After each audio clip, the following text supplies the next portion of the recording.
Welcome to Kardec Radio, where you nourish your soul daily.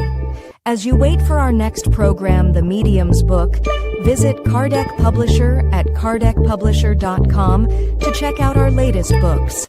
Also, check out our Kardec Flicks, Spiritism in a Click. Just go to kardecflix.com. And now with you, our host, Dr. Hello, dear friends. Such a great joy, special event being here with you all, with my gratitude for your presence, attending this wonderful life that is a wonderful study, that Medium's Book, and we are now in chapter 31st, second part, Dissertations of Spirits. That is very important. And I took advantage of the IE, ChatGPT, to create some images that look like that we are there with Kardec, okay? And now, showing to you this image that the spirits that were dictating the messages to the mediums to compile this wonderful book, Socrates, St. Augustine, St. Paul, etc., around Kardec, the mediums, and the Parisian Society. And Kardec, when he was working in the medium's book, he collected and selected a number of spontaneous communications, which complete and conform to the principles set forth in this work. We could have included a larger number, but we have limited ourselves to those that most particularly have bearing on the future of spiritism, mediums, and meetings. We give them for the instruction they provide as a model of truly serious communications. We end the chapter with a few apocryphal communications along with observations that will help recognize them as such. Concerning spirits, that were divided concerning spirits, concerning meetings, concerning mediums. And concerning spiritism, Kardec chose the messages from St. Augustine, Chateaubriand, Jean-Jacques Rousseau, A Familiar Spirit, St. Benedict, St. Louis, and Channing. All these spirits, they dictate more than one message, but regarding concerning spirits, I choose one message in particular that caught my attention, and I am sharing with you. That is Jean-Jacques Rousseau messages. And he said, I think that Spiritism is an entirely philosophical study of concealed causes and inner movements of the soul, which have been little defined or not defined at all until today. It explains more than it unveils new horizons, reincarnation, and the trials that you must bear before arriving at the supreme goal are not mere revelations, but full confirmations of the truth. I am struck by this truth that are being brought to light by means of Spiritism. I say means intentionally, because I view Spiritism as a lever that breaks down the barriers of blindness. Concern over moral issues is being awakened everywhere.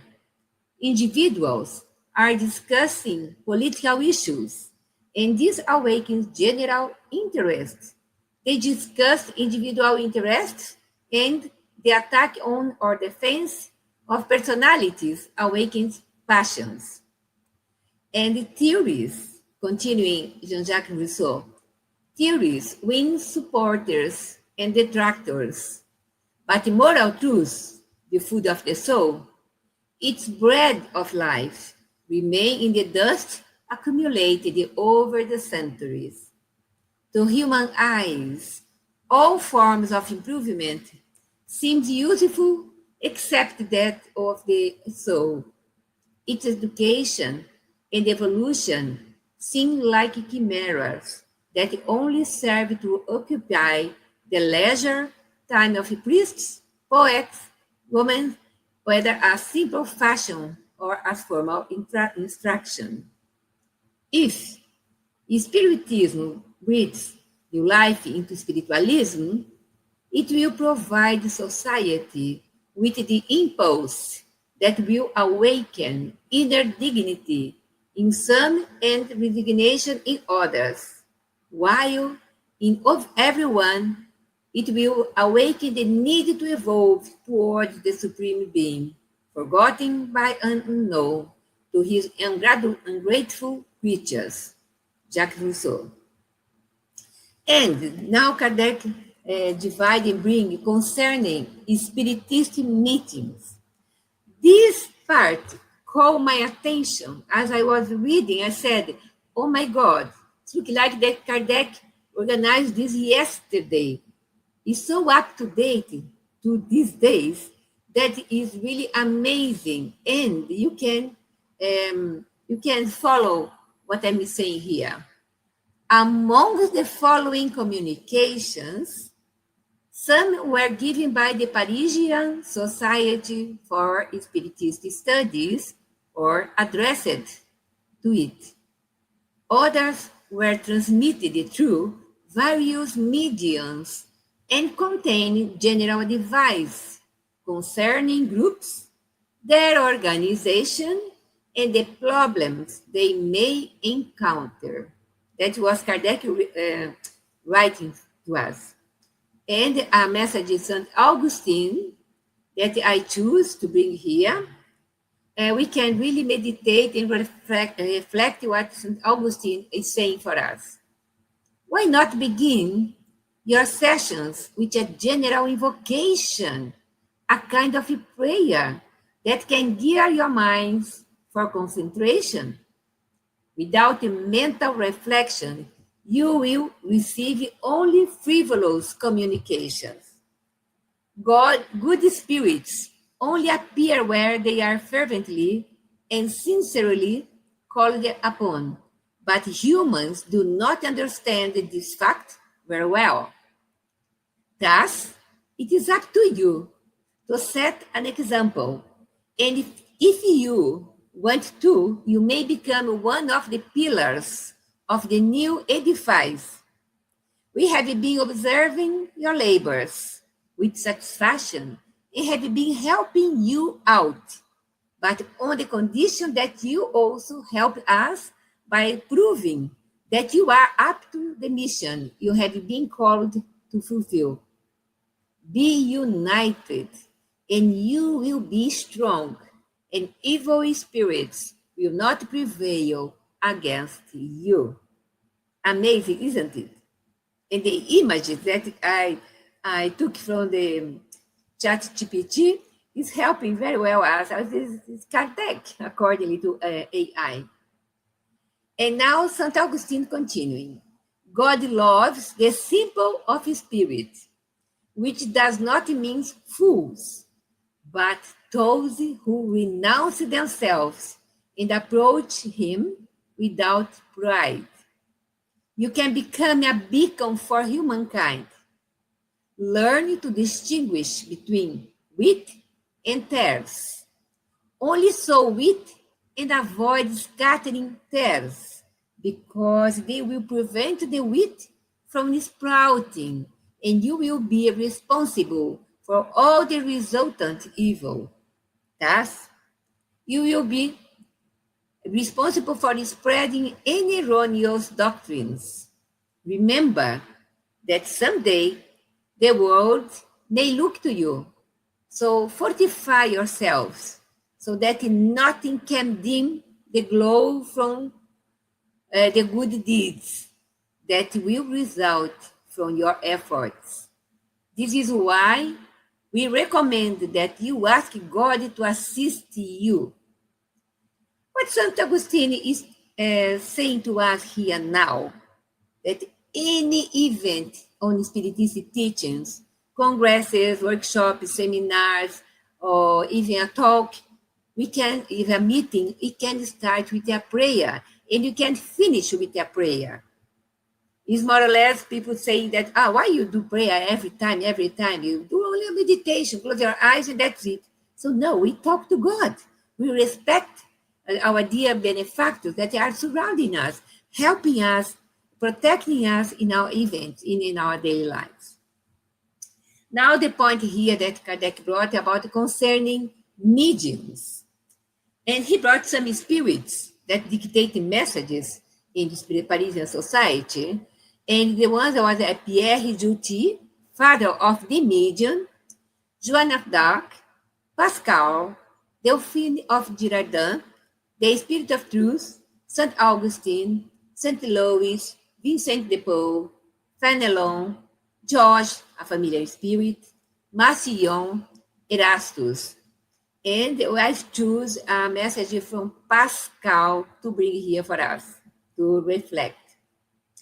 Whenever you want to receive communication from good spirits, prepare yourself for such grace through concentration, pure intentions, and the desire to practice goodness for the overall general progress. Remember that selfishness always hinders evolution. Remember that if God allows some of you to receive the whisper of his children, who by their conduct have merited the blessedness of comprehending the infinite divine goodness, it is because God has heeded our request and has taken your good intentions into account, and thus wills to grant you the means of advancing on your path. Continuing Pascal. Therefore, all mediums, take advantage of the faculty that God has granted you. Have faith in the goodwill of your master. Always put charity into action. Never cease practicing either this noble virtue of tolerance. May your actions always be in harmony with your conscience. This is a sure way of increasing your happiness 100-fold during this passing lifetime, and of preparing you for an existence that will be 1,000-fold sweeter. May those mediums who do not feel they have the strength to persevere in the Spiritist teaching abstain, because if they do not take advantage of the light that has dawned on them, they will be at the guiltier and will have to expiate their blindness. So Pascal adverts us how really to use our time when we want to practice mediumship, want to be a good medium, want to work with the humbleness in our hearts to deliver the messages or to help rescue spirits in our mediumship meetings. That is something that we have to think about. And now, the part that caught my attention even the most, apocryphal communications. And I was saying, how to explain apocryphal for a young people? Okay, what means apocryphal? According to the internet that I found, not considered genuine or authentic, of doubtful authenticity, something that's not good, it's not really clear, or it's not says what it means to say. It often refers to a story, text, or statement that is widely circulated as true, but is probably not actually true or not accepted as true by scholars of authorities. Nowadays, a lot of messages is circulating apocryphal, signed the Dr. inverted commas, Dr. Bezerra de Menezes, Divaldo Franco, as Divaldo passed away in May, Divaldo Franco, Chico Xavier, and people, Jesus, and people are taking for granted that these true messages without really think the message in full, in order to be a critical. And we need to be critical in order not to accept liars, or messages that's apocryphal. And following are there some examples here. And sometimes these communications are so absurd, although signed by the highly respectable names, as I said before, that the most ordinary common sense exposes their falsity. You are reading the message and say, it's not right, this kind of things here, but I don't know where, but this message is not really good, something wrong. In others, the error is disguised by being mixed with correct principles, can mislead and prevent its detection at the first sight. However, they do not hold up under serious examination, and we will examine one message here. You can see here. Apocryphal communications attributed Vincent de Paul, Napoleon, Jesus, Bossuet, Alfred de Magirac. He speaks very beautifully, the spirit, good vocabulary, but does not bring any productive lessons. It is better do not accept 99 truths than accept one lie. One lie come and stay. And when we accept one lie, we are really in danger. If you don't accept 99, but we can go back and accept them. Okay? It's something that we're talking here. Vincent of de Paul is the message that I choose to bring here, and says, the perpetual and incessant creation of worlds is for God a kind of perpetual pleasure in seeing their rays becoming more and more luminous in happiness. For God, there is neither number nor time. Thus, hundreds or millions are neither more nor less to God. God is a father whose joy is composed of the collective joy of all his children. At each second of creation, God sees a new joy founded upon the universal joy. There is neither cessation nor suspension in this perpetual movement, this great continuous joy that fertilizes both heaven and earth. You only know a small fraction of what there is to know about the earth. And you have brothers who live in planes that humans have not yet reached. Of what significance are the terrible heat and mortal cold that paralyze the efforts of the most audacious? Do you believe you have reached the limits of your world when you cannot advance any further with your precarious resources? And continuing, Vincent de Paul, fake. Can you precisely measure your planet? Do not believe in it. There are more unknown regions than those ones on your planet. However, since it is futile to continue propagating your evil institutions and all your imperfect laws, actions, and ways of life, there is a limit which keeps you here or there, and which restrains you until you can bear the good seed that your free will shall produce. No, you do not know the world you call earth. In your existence, you shall see a big beginning as a proof of this communication. Hence, the hour will sound in which there will be another discovery beyond the last that was made. You will see the circle of your known earth broaden, and when the press sings that Hosanna in every language, you poor children who love God and seek the divine path, we will know about it even before those who will give their name to the new land. samples of St. Vincent of Paul. So, what Spiritism learn from Spirit? What we learn from spirits? Remember, we are bringing here just a taste of what the Medium's book means for us as a guidelines for life. You can learn much, much, much more. It's a wonderful book.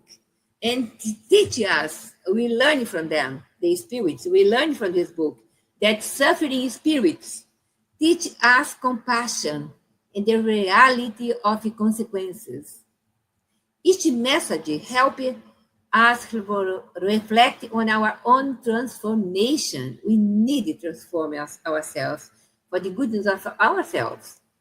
Enlightened spirits guide us in love and spiritual education.